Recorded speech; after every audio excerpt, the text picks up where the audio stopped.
काछे में शदीद बारिशुनि बाद खीरथर जी जाबलू पट्टीअ तां नयूं वही अचण बाद तबाह थियल रोड रस्ता बहाल न थियण सबबि ॻोठाणा ॾुखाइनि खे मुंहुं ॾियण ते मजबूर आहिनि। वधीक तफ़सील मुर्तज़ा लाशारी जी हिन रिपोर्ट में।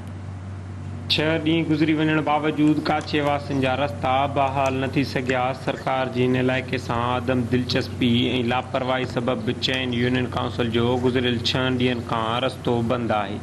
हितां जे रहवासियुनि सिंध टीवी न्यूज़ सां ॻाल्हाईंदे चयो 15-20 ॾींहं थिया आहिनि रस्तो असांजो बंदि लॻो पियो आहे। बरसाति जारी हले थो, रस्ता बस्ता बंदि थी विया आहिनि। असां छिनी शहर में न इस्पताल आहे, का शइ बि कोन्हे। अलाह माफ़ी ॾे जो असांजो हिते एमरजेंसी कमु थिए डिलीवरी केस असां काॾे वेंदासीं? ग़रीब माण्हू असांखे अटो खाइण खां का शइ बि कोन्हे, असां काॾे वेंदासीं?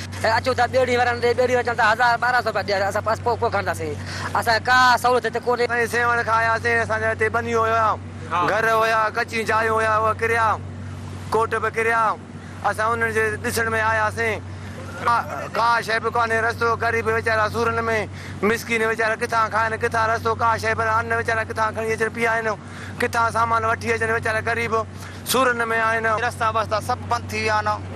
खाधे पीते ज़रूरु बि कोन्हे। ॿेड़ी वारा हलनि पिया आया आहिनि, 200 150 वठनि था। कंहिं वटि पैसो आहे, कंहिं वटि कोन्हे। हर को ग़रीब ॾिसी थो पाण। हाणे किथां पैसो ॾियूं असां ॿेड़ी वारनि खे? 200 हितां वठी ॾोटड़े ताणी। असां ग़रीब आहियूं, असां महिरबानी करे रोड वोड ठाहे वञनि। ॿुधो थी न, महिरबानी। इहे हर साल रोड ईअं लुड़ी था वञनि। हिन खे पैसा मिलनि था, खाए था वञनि। ॿुधो थी न, जेका वॾा वॾा माण्हू आहिनि, जेका जेका रईस आहिनि, उहे पैसा हिननि खे मिलनि था। ॿुधो थी, खाई था वञनि। ग़रीब उहो सूरनि में यको सूरनि में। ॾिसो था वॾो ज़ुल्म आहे हिते। न रोड न रस्तो कुझु बि कोन्हे। असां अपील था कयूं इमरान शाह खे, महिरबानी करे असांखे रोड ॾियो, असांखे अस्पताल ॾियो। सुभाणे को माण्हू बीमार थो थिए, माण्हू को मरे, तुंहिंजो ज़िम्मेदार केरु आहे? छो था ज़ुल्म कयो? इलाइक़े वासियुनि सिंध हुकूमत ऐं दादू ज़िले इंतिज़ामिया खां मुतालबो कंदे चयो आहे त नयनि जे वाकरनि में लुड़ी वियल रस्ता बहाल कराए ॾिना वञनि।